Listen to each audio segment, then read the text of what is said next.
Raqqat aynaya syauqan. Artinya apa Mas? Mbah. Tapi kan ngene-ngene. Wa li thayyibata dzarfata ishqan. Ngene ta. Maknane apa? Baru.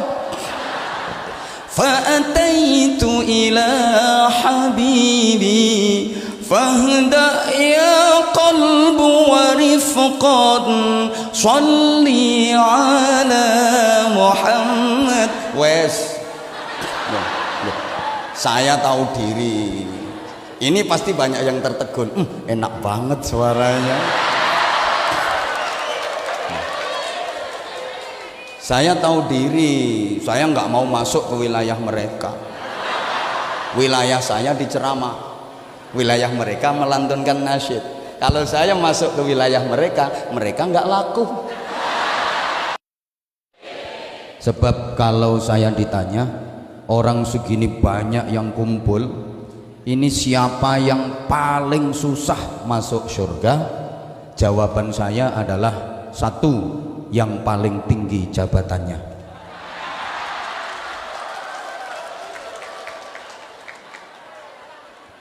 Dua, yang paling banyak ngomongnya. Siapa? Ya penceramah. Maka kalau tadi beliau mengkalkulasi 1,5 jam saya sama dengan 6 bulan beliau, kalau memang itu benar, sesungguhnya itu adalah kompensasi masuk neraka. Tolong nanti dikoreksi Pak Bupati ke Kabak Kesra, sudah setara dengan 6 bulan pendapatan panjenengan apa belum? Kalau memang benar-benar setara, insya Allah periode berikutnya enteng, jaminan jadi bupati lagi. Tapi kalau ternyata belum setara 6 bulan, ya mungkin turun level jadi ketua RT.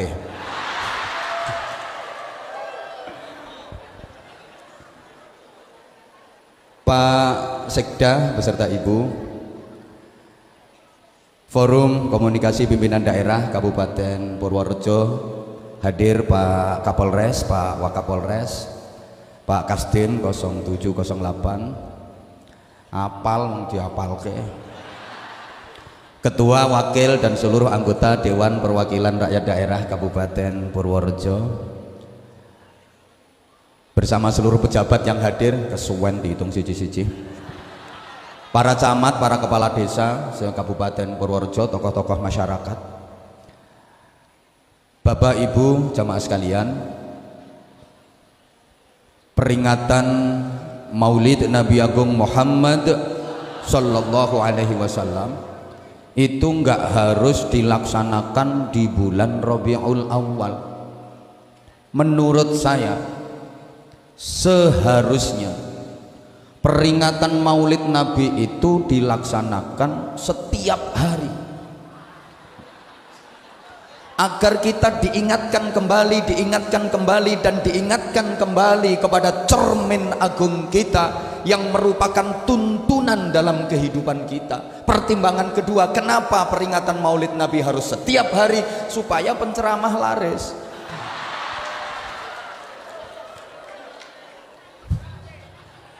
Rasulullah itu jaraknya dengan kita sangat jauh, hampir 15 abad. Kita itu jauh dari Rasulullah. Rasulullah ibarat mata air yang sangat bersih, jernih, bening. Sedangkan kita ibarat sungai-sungai kecil yang sudah sampai ke muara, airnya keruh karena lumpur, kotor karena sampah. Bahasa Inggrisnya the butek.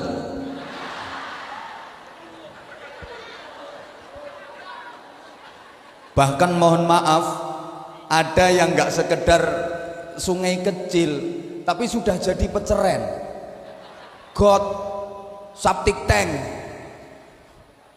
comberan.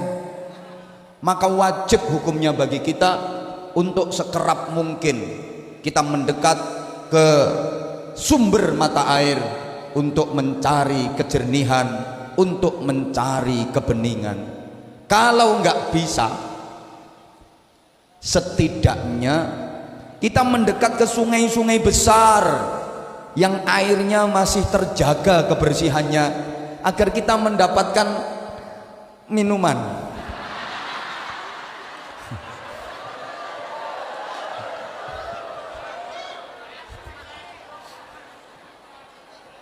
Allahumma sholli ala Muhammad. Kalau nggak bisa mendekat ke sumber mata air, ya minimal kita mendekat ke sungai-sungai besar yang airnya masih bersih, agar kita mendapatkan kebersihan air tadi. Siapa sungai-sungai besar yang airnya masih bersih? Para ulama, para kiai yang membimbing kita menuju tuntunan Rasulullah Muhammad sallallahu alaihi wasallam. Ini penting jamaah sekalian, karena akhir-akhir ini mulai ada kelompok-kelompok yang anti kiai, anti ulama. Katanya apa? Kiai juga manusia, ulama juga manusia. Yang bilang gendruwo ya siapa? Apa-apa harus langsung Rasulullah, harus langsung Rasulullah. Lah saya batin, lah dapuramu itu ketemu Rasulullah yo kapan? Tanpa para kiai, tanpa para ulama, kita nggak kenal Rasulullah, kita nggak bisa sampai kepada Rasulullah. Betul? Sekarang mulai ada kelompok-kelompok yang anti kitab kuning. Itu juga karangan manusia. Yang bilang karangan demit ya siapa? Langsung Al-Quran, langsung hadis. Mohon maaf. Padahal orang-orang sekelas kita kalau langsung memahami dari Al-Quran dan hadis, kayaknya utekmu kuwi padha karo utekku, ora tekan, tanpa piranti yang jangkep, tanpa alat-alat untuk memahami yang komprehensif, yang lengkap, kita nggak akan mampu. Mohon maaf. Maka adanya kitab-kitab kuning karangan para ulama itu sudah merupakan penjabaran secara rinci dan detail dari Al-Quran dan hadis, sehingga kita mudah memahami sekaligus mengamalkan. Harusnya kita bersyukur. Alhamdulillah. Ibarat minum jamu campur madu, itu sudah diperes, sudah disaring, dikemas rapi, kita tinggal ngelek gitu loh. Nggak mau kitab kuning, nggak mau kiai, apa-apa langsung Al-Quran, langsung hadis. Itu ibarat mau minum madu, kepingin ngombe madu, langsung nyesep dari silitnya tawon. Ya aboh cangkemmu. Kita bukan kelasnya gitu loh. Maka kembali saya pertegas, peringatan Maulid Nabi itu sesering mungkin, agar kita terus bisa belajar dari cermin agung kita, uswatun hasanah dalam kehidupan kita, Rasulullah Muhammad sallallahu alaihi wasallam. Bapak Ibu jamaah sekalian, apa yang harus kita contoh dan kita teladani dari Rasulullah? Jelas semuanya tahu akhlaknya, karakternya, perilakunya, kepribadiannya, bukan hanya sekedar penampilan luarnya. Ini yang banyak disalahpahami. Halo. Lantas apa akhlaknya Rasulullah? Jamaah sekalian, dalam petikan hadis riwayat dari Sayyidah Aisyah radhiyallahu taala anha, kana khuluquhul Quran, akhlaknya Rasulullah adalah Al-Quran. Sekali lagi, yang kita contoh dan kita teladani adalah akhlak, kepribadian, perilaku, karakter, bukan cuma penampilan luar. Ini sekarang kan banyak orang yang nirunya cuma penampilan luar. Jenggoten, oke. Memang Rasulullah memelihara jenggot dan itu sunnah, muttafaq alaih. Sunnah memang memelihara jenggot. Tapi kalau bagi kita orang Indonesia kan yo lihat-lihat, pantas apa enggak? Orang Arab itu memang jenggotnya tebel. Kalau dipelihara, dirawat, dirapikan, makin ganteng, makin keren, makin gentle, kelihatan gagah. Lah jenggotmu mek 12 lembar kok. Didawake kena angin malah kok mobat mabit gak karo-karuan, guyoke wong. Loh, ini contoh sederhana pernah saya sampaikan dalam hal berkorban. Rasulullah menyembelih onta. Iya, emang binatang di Arab yang paling gede, dagingnya paling banyak dan halal itu onta. Ini artinya instruksi kepada seluruh umat dalam berkorban di daerahmu itu usahakan yang paling afdol ya binatang yang paling besar, dagingnya paling banyak dan halal. Kalau di Purworejo ya sapi. Cari kerbau saja sekarang udah sulit. Jangan maksa. Lah, Rasulullah itu kan onta yang disembelih. Maka saya pengen cari yang afdol, harus nyembelih onta. Akhirnya wong Purworejo maksa, metenteng, kudu onta, nyembelih onta temen, mesti dipenjara sampai. Tangkep polisi.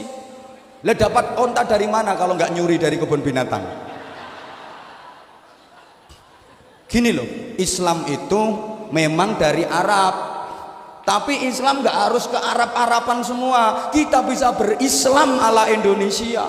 Rasulullah memang bersabda, "Uhibbul arabiyyata li thalathin, li'anni wulidtu fil Arab, li'anna lughatal Qur'an lughatal arabiyyah, wa li'anna lughata ahlil jannah lughatal arabiyyah." Orang ngerti yang wes. Mulai dulu yang nggak ngerti kok.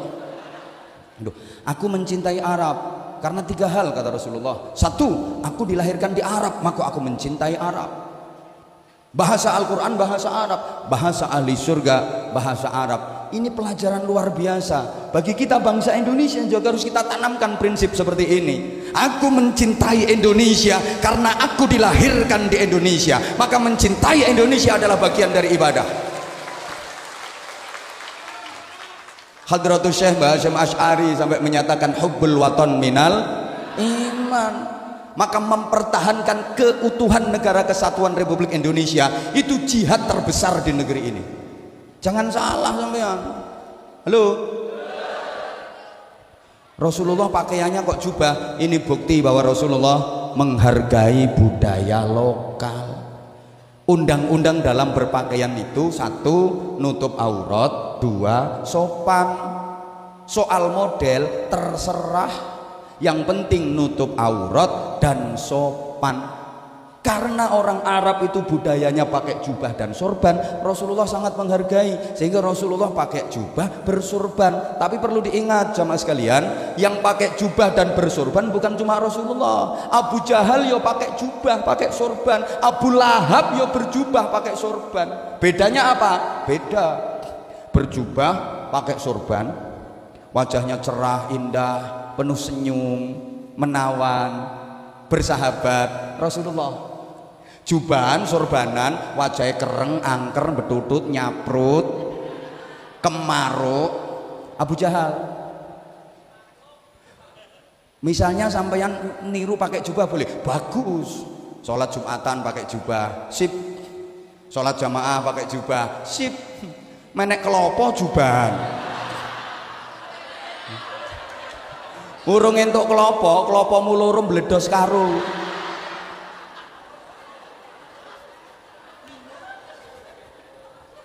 Coba kalau Anda teliti Al-Qur'an mulai pertama suratul Fatihah sampai terakhir minal jinnati wan nas, tidak akan Anda dapati satu ayat pun, bahkan satu lafaz pun yang memuji tentang kegantengan Rasulullah. Gak ada. Padahal Rasulullah itu ganteng, sempurna, tampan luar biasa. Rasulullah itu ganteng, tampan, gagah, keren, sempurna.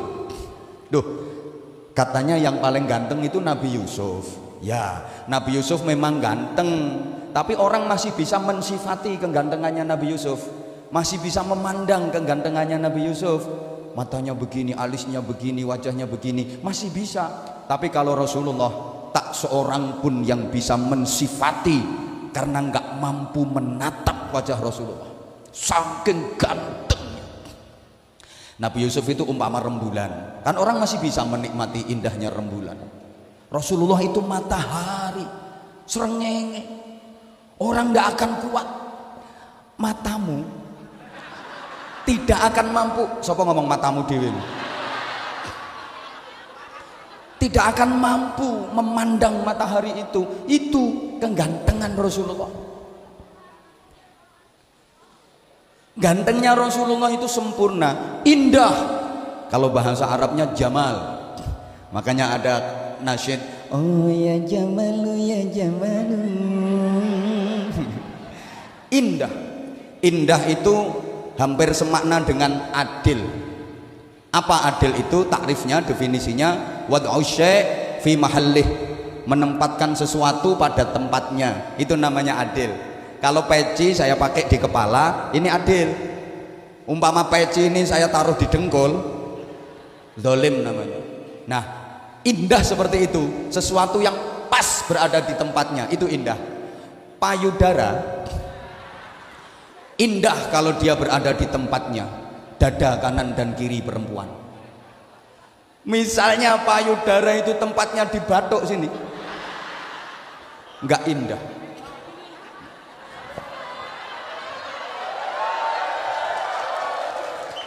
Ngono ya tepuk tangan. Mata indah kalau tepat berada di tempatnya. Misalnya mata ini terlalu dekat dengan telinga, tidak indah itu. Jadi indah itu proporsional, pas sekali. Itu Rasulullah. Maka diriwayatkan Rasulullah itu kalau lagi jalan bareng dengan sahabat yang terkenal tinggi seperti Umar ibnul Khattab, Khalid bin Walid, Rasulullah nggak kalah jangkung, masih lebih gagah Rasulullah. Kalau lagi jalan dengan sahabat yang terkenal pendek seperti Abdullah bin Mas'ud, Rasulullah nggak terlalu kelihatan jangkung. Memang mukjizat. Udah ganteng luar biasa. Tapi Al-Quran nggak ada yang memuji tentang kegantengan Rasulullah. Tidak ada satu ayat pun yang memuji tentang nasabnya Rasulullah. Padahal nasab Rasulullah adalah nasab yang terbaik sejagat raya. Tidak ada satu ayat pun yang memuji tentang kepintaran Rasulullah, kepandaian Rasulullah. Padahal keilmuan Rasulullah sempurna. Yang akan Anda jumpai adalah Allah Subhanahu wa ta'ala memuji Rasul kekasihnya itu dalam hal akhlaknya. Wa innaka la'ala khuluqin azim. Sungguh engkau Muhammad berada pada budi pekerti yang agung. Jamaah sekalian, kalau kita umat Rasulullah, maka nilai kita bukan dari tampang. Andaikan nilai manusia dari gantengnya, gak kelebu bro. Wong wajahmu pas-pasan. Bukan dari kecantikannya, bukan dari bodinya. Sorry, maka ibu kalau dikasih body agak bagus, wajah agak cantik, jangan kentir. Mentang-mentang bodine apik, wajahnya ayu, masya Allah, lem lakuti jentit. Kayak si rebek, gopek. Ditanya baik-baik sama temen, arep nyanti mbak, nggak level. Bukan itu kok. Juga bukan dari nasab keturunan, juga bukan dari kekayaan, juga bukan dari jabatan duniawi. Dikira kalau jabatannya paling tinggi bupati, terus mesti derajatnya paling tinggi. Enggak. Bupati jabatan nopo?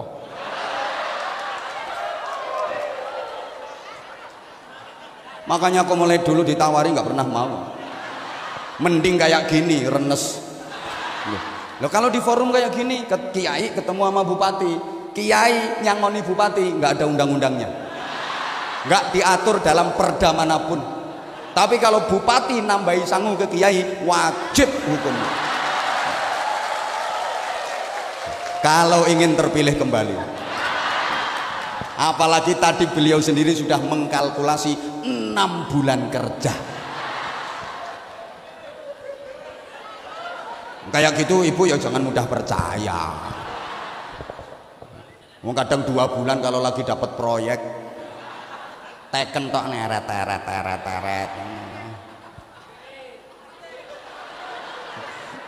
Nek gak konangan KPK.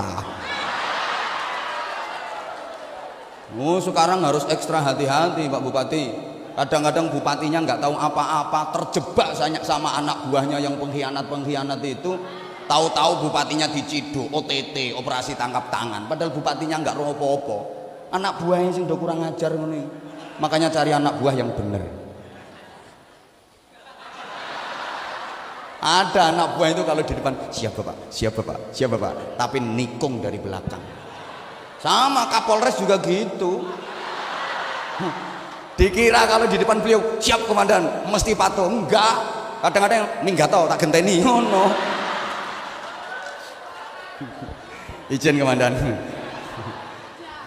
Saya itu biasa gojloki polisi, wong di pundaknya udah bintang 2, bintang 3 aja tak gojloki, apalagi baru melati 2. Apa mana gue lagi seret. Allahumma sholli ala Muhammad. Nilai kita juga bukan dari kekayaan. Andaikan nilai manusia dari kekayaan, yang paling tinggi derajatnya koron dong. Ngono roto-roto do pengen sugih. Dikira kalau kaya udah terhormat. Enggak. Kaya nggak jadi alamat orang baik. Miskin nggak jadi alamat orang jelek. Jangan salah ya, nanti saya sampaikan di belakang aja. Kalau di depan kurang asyik. Nah, nilai kita dari akhlak. Apa akhlaknya Rasulullah?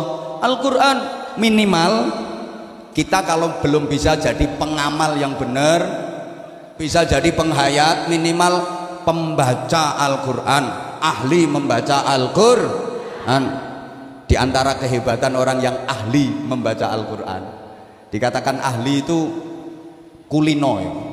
Apa kulino itu ya? Kalau bahasa Jawa ya tukang moco Al-Quran. Kayak ya, tukang itu ya kulino, tukang sapu mergo kulinonya ngono lho, tukang bangunan kulino gawe bangunan, tukang rasan-rasan. Ya kayak gitu.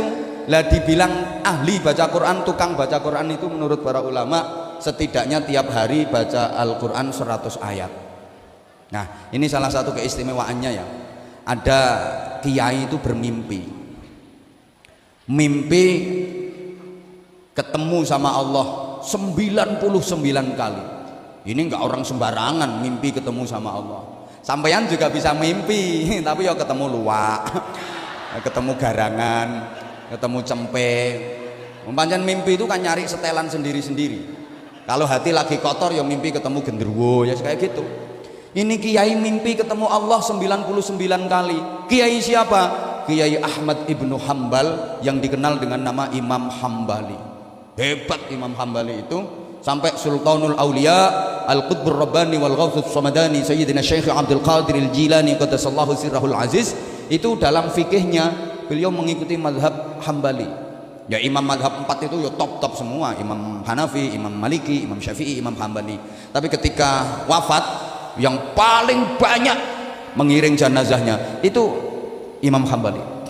Sampean nggak pati kenal Imam Hambali, nggak akrab sampean. Ya karena orang Indonesia ini mayoritas kan ikut mazhab Syafi'i. Oke. Nah, Imam Hambali itu mimpi ketemu Allah 99 kali, tapi nggak ngomong apa-apa. Akhirnya terus ngancam, saya udah mimpi 99 kali ketemu Allah, nggak ngomong apa-apa. Nanti kalau ditakdir mimpi lagi, saya mau nanya. Duwe rencana ngono. Betul ditakdir mimpi kembali ketemu sama Allah, berarti untuk yang ke-100 kali.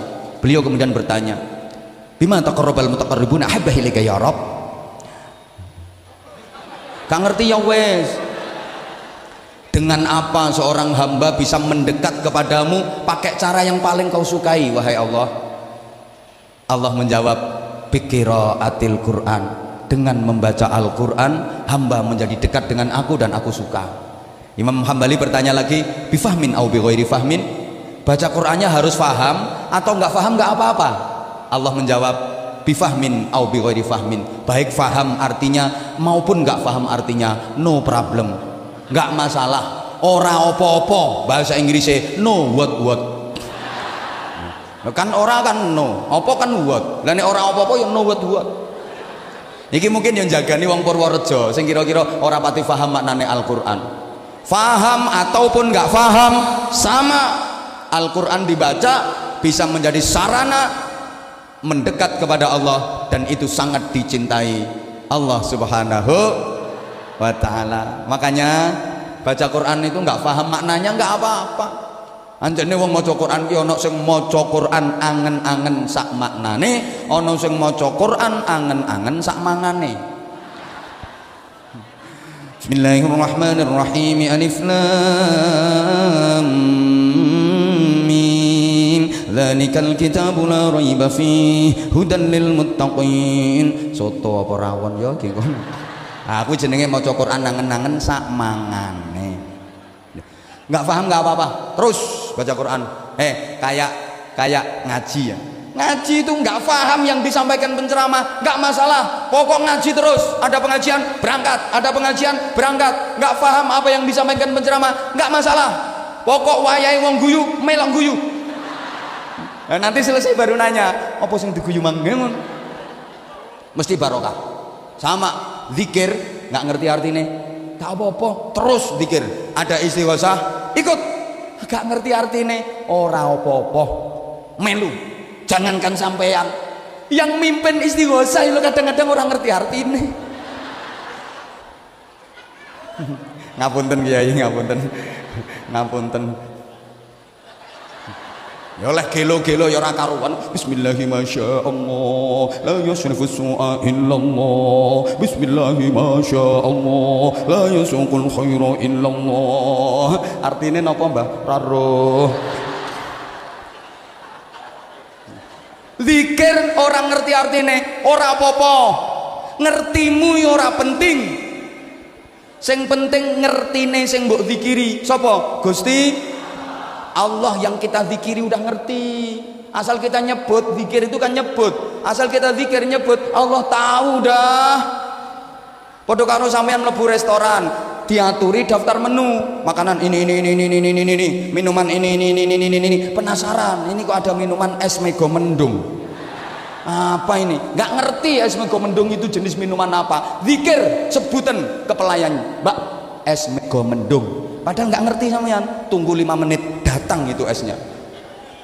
Paham? Sampean Allahu latifum bi'ibadihi yarzuqu man yasha'u wa huwal qawiyyul aziz. Gak ngerti artinya, datang yang kamu inginkan. Allah tahu yang terbaik buat kamu. Understand?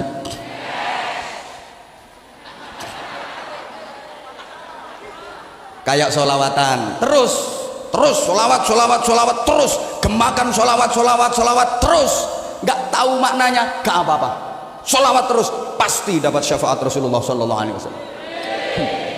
Dikira mereka ini tahu artinya yang dibaca, menang gaya netok, katek ditambahi puisi.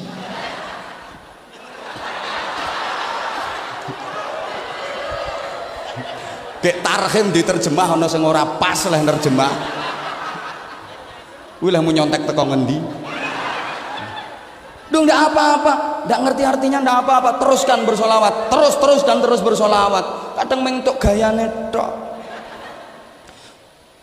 Ekspresine ya kaya menjiwai. Kan penampilan acting. Aku ora iso mung trimo acting. Raqat aina ya syauqan, artinya apa Mas? Mbuh. Tapi kan ngene-ngene. Wa li thayyibata dzarfata ishqan, ngene ta? Maknane apa? Baru. Fa ataitu ila habibi fahda ya qalbu wa rifqan shalli ala Muhammad. Wes, saya tahu diri. Ini pasti banyak yang tertegun. Enak banget suaranya. Saya tahu diri. Saya nggak mau masuk ke wilayah mereka. Wilayah saya diceramah, wilayah mereka melantunkan nasyid. Kalau saya masuk ke wilayah mereka, mereka nggak laku. Saya tahu diri. Maka tadi bupati sambutan tak tunggu keluar dalilnya apa enggak. Kalau ternyata tadi dalam sambutan ada dalilnya, qala ta'ala qala nabi, tak tinggal mulih sampai aku. Lo wilayah aku diserobot. Untung nggak ada dalil yang keluar, nggak jadi pulang. 6 bulan lewat nggak masalah. Harga diri bro.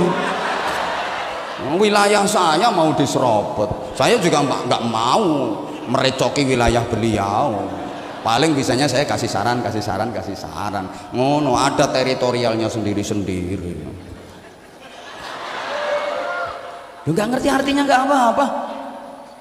Lah baca Quran nggak ngerti artinya, nggak apa-apa, terus aja baca, nanti difahamkan nama Allah.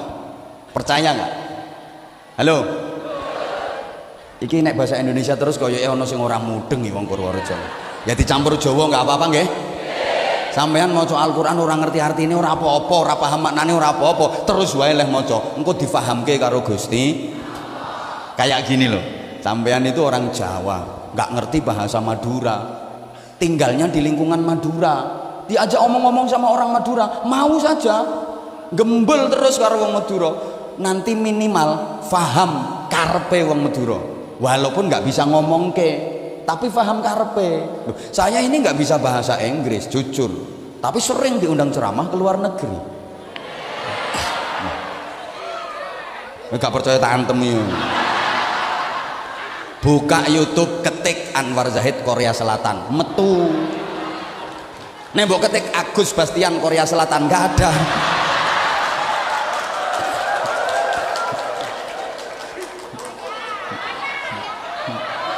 Pantene iya kok Anwar Zahid Hong Kong, sak pirang-pirang. Saya nggak bisa bahasa Inggris. Kalau di imigrasi di luar negeri komunikasi pakai bahasa Inggris. Padahal modal saya bahasa Inggrisnya cuma 2, yes sama no. Pokok gratis yes, bayar no. Saya nggak bisa ngomongin, tapi saya paham karepe. Baca Quran juga gitu. Kayak ibu punya bayi kecil, ya wis suwe nek bayi itu kecil. Yang besar bapake. Terus bayi niku jenengan jak omong-omongan Bu, jenengan paham karepe bayi mboten? Mboten paham omongane bayi, nggak apa-apa, nggak paham ya wis, jak ngomong wae. Nanti lama-lama ibu paham karepe bayi, walaupun nggak iso ngomongnya, paham kok karepe. Dan itu terbukti. Bayi ditidurin malam, tengah malam terjaga, melek, nangis karo sikile mancal-mancal. Ibu paham karepe kok. Pipis iki anake mesti pipis iki. Mangkane nglilir lah pipis kok. Berarti minta ganti popok. Begitu diganti popok, angler lah turu. Tanek, nggak lama ngelilir meneh sambil setengah, enggak bukan, wong ini bayi kok, bayi ya setengah nangis sambil nepuk-nepuk dadan, apa ibunya paham kok karepe, ngelak ya sayang, kehausan, sayang ngelak berarti njaluk pentil, paham kok. Weh langsung dijukuk, diterogoh srek, diodos srek, diuntir wer. Loh, iki ana juruse, Bro. Ora syukur njukuk. Juruse ya 3 kuwi. Terogoh srek, diodos srek, untir wer. Loh, itu bayi nangis kayak apa kalau udah dijejeli pentil meneng. Soalnya kuwi pengapesane. Apa wae lek wis kena pengapesane anteng. Tapi yang nurung kena pengapesane ra iso mandek. Kayak hidung no, keluar darah terus, irung mili getihe terus. Napa namine cara mriki? Mimisen. Niku nek urung ketemu pengapesane ra iso mampet tok, dijujuli kapas, tetep mili getihe, dikai gombal, tetep mili getihe. Sampeyan pasangi baut ukuran pas. Set tetep milih gitu ya. Mergo dudu pengapesane, bareng ditempeli daun sirih, templeki godhong suruh plek-plek mampet. Iku pengapesan. Pengajian ana bayi nangis, karo ibune disenani. Meneng ibu isin ngene iki, ra ngira meneng. Apa maneh nganggo dicetot ya, meneng para. Meneng para. Malah banter. Pengen meneng jejeli pentil. Iku pengapesane. Ibu harus tahu, dan itu juga berlaku untuk bapaknya. Bapak juga harus tahu pengapesannya ibu-ibu. Istri itu Pak, halo, dengerin. Apalagi punya istri yang lumayan cerewet, ngomel, lewis kadung ngomel, orang iso mandek nek keturun tok. Kalau ketiduran berhenti dia. Wis keturun nih lo, begitu bangun iso nerus ke meneh. Ya runtut judulnya podo. Wonten ngoten ibu-ibu sing ngoten niku. Wonten, niki wonge teko kok aku ngerti. Pokoknya wonge pakai kerudung warnanya kuning. Yang ngerasa Kalau udah ngomel nggak bisa berhenti. Bapak, istri itu kalau lagi ngomel terus dinasihati, percuma Pak. Itu bukan kelemahan, bukan pengapesannya Pak. Apalagi didalili, mendal Pak. Dimarahi, makin kenceng. Pengapesannya apa? Tempeli duit, plek, mingkem, terus mundur alon-alon. Serut, sepi, gak ono suaranya. Kayak istri kalau lagi marah Pak, istri lagi ngambek, itu dari jalannya aja udah ketahuan. Perempuan itu kalau lagi ngambek, jalannya itu seringkut, dot seledot, sentiet. Seringkut, dot seledot, sentiet. Masuk kamar, pintu tutup, berak. Ngapain di dalam kamar? Blek, mengkurep. Perempuan kalau lagi ngambek, gayanya mesti mengkurep. Lah Bapak, wong wedok kuwi lek wis mengkurep ngono kuwi Pak. Cutik aneh angel. Walaupun dicutik pakai linggis gak kena, apa maneh linggis mundek ngono kuwi. Gak iso. Nah, pengen melumah gak usah pakai nyutik Pak. Wes gendelke duit. Wes selehno pinggire, plek, ndak usah ngomong, udah tinggal ke kamar tamu, ke ruang tamu. Duduk aja. Tunggu 15 menit. Kalau ana wong wadon klemer. Lewat samping sampean gawekne teh apa piye. Tadi seringkut saiki gaweke teh apa piye. Itu penghapusane. Subhanallah. Nyampe mana tadi ya? Orang yang baca Al-Qur'an itu sama dengan omong-omongan karo Gusti Allah. Man arada ayyatakallama ma'allah falyaqra'il Qur'an. Siapa yang ingin bercakap-cakap sama Allah, hendaklah dia baca Al-Qur'an. Sapa sing kepingin omong-omongan karo Gusti Allah, maca Al-Qur'an. Maca Qur'an wi persasat omong-omongan karo Gusti Allah. Gaya banget wong iso omong-omongan karo Gusti Allah. Sampean lho iso omong-omongan karo bupati, wis gaya sampean. Aku mau ketemu Pak Bupati. Ngobrol suwe mau. Gaya. Padahal baru bisa ngomong sama bupati. Le bupati le pangkat apa?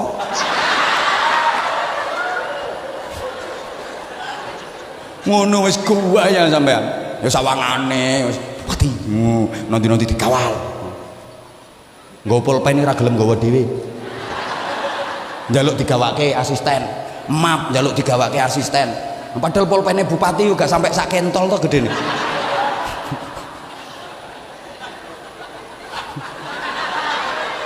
Lho kan pernah saya sampaikan, orang itu makin tinggi jabatannya, makin keple, makin lemah. Masa bawa map aja nggak kuat?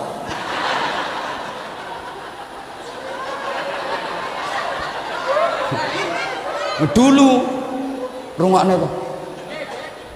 Waktu masih bribda. Waktu masih bribda, ngangkat beras sekarung yang biasa. Sekarang begitu AKBP, bawa tas nggak kuat. Bawakan tas saya. Jadi mundak dhuwur pangkate, mundak keple. Jadi luwih kuat ngene-ngene iki. Muga-muga gak mundak-mundak pangkatmu.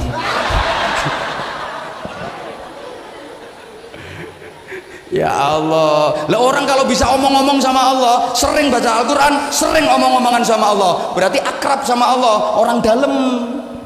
Tuh, siapa yang paling sering omong-omongan sama Pak Bupati? Berarti dia akrab sama Pak Bupati, orang deket Pak Bupati, orang dalam Pak Bupati, betul? Lah ini sering omong-omongan sama Allah, berarti orang deket Allah, orang dalam, top. Makanya yang ahli baca Al-Quran, besok hari kiamat nggak usah cari alamat surga. Kok begitu? Baru bangkit dari alam kubur sudah dijemput sama panitia, dibimbing menuju ke surga. Enak kan, kita nggak begitu pengalaman daerah sana. Udah ada yang jemput, enak banget. Sekarang pingin keluarganya bahagia apa enggak? Pengen keluarganya bahagia apa enggak? Perbanyak baca Al-Quran di rumah tangga. Apa hubungannya keluarga bahagia dengan baca Al-Quran? Jamaah sekalian, keluarga itu terdiri dari dua pilar utama, namanya suami istri. Lah suami itu manusia, istri juga manusia. Jadi wong rumah tangga ku ngatokke wong ketemu wong. Nggih napa nggih? Lah wong kuwi asline kuburan. Jadi yang ada di sini semua ini kuburan semua. Loh, nggak percaya? Wong itu kuburan. Jujur dijawab. Bapak Ibu pernah makan daging sapi apa enggak? Pernah. Berarti sudah pernah ada sapi mati dikubur di perut sampean. Cantik-cantik ternyata kuburan sapi. Pernah makan sate apa enggak? Sate kambing?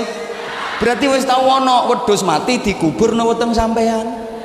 Ada tongkol dikubur nang weteng sampean. Bahkan sekarang ada orang doyang tekek, landak. Halo, kuburan ini, kuburan. Jadi suami istri itu kuburan ketemu sama kuburan. Makanya jangan heran kadang-kadang ono orang ketemu bojo iso wedi girap-girap. Pantes soalnya ketemu kuburan. Long istri di rumah itu suami datang nggak seneng, malah penyakit wis teko. Begitu suami masuk, innalillahi wa inna ilaihi rajiun, paringi sabar Gusti, paringi sabar. Nggak heran karena memang ketemu apa? Kuburan. Ya Allah. Terus omong-omongan itu berarti kuburan omong-omongan sama kuburan. Terus makan bareng berarti kuburan makan bareng kuburan. Masuk kamar berdua berarti kuburan berduaan di kamar bersama kuburan. Habis itu terus kelon berarti kuburan ngeloni kuburan. Diterus nolek kelon suwe-suwe metu kuburan cilik no.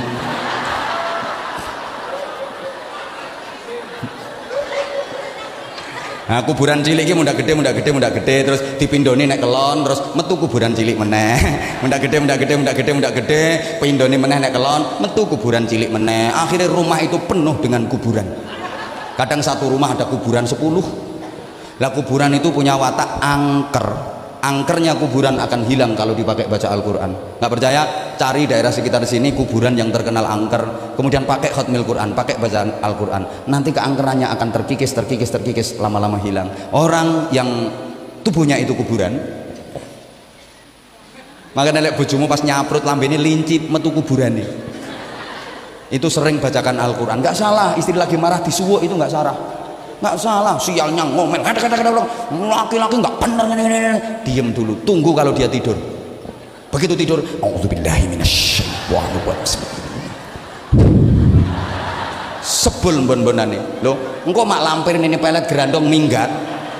Gitu loh. Nah, ibu juga harus antisipasi. Kalau merasa siangnya habis ngomelin suami, siap-siap malamnya mesti disuwuk sama. Maka yang baik pura-pura tidur dulu. Begitu suami mengendap-endap, terus ke dang mrene pura-pura tidur. Suami begitu mau ditiup, gak mandi.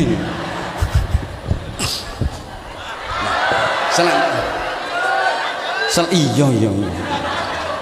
Tekok ke bupatimu 6 bulan kerja tenan ora.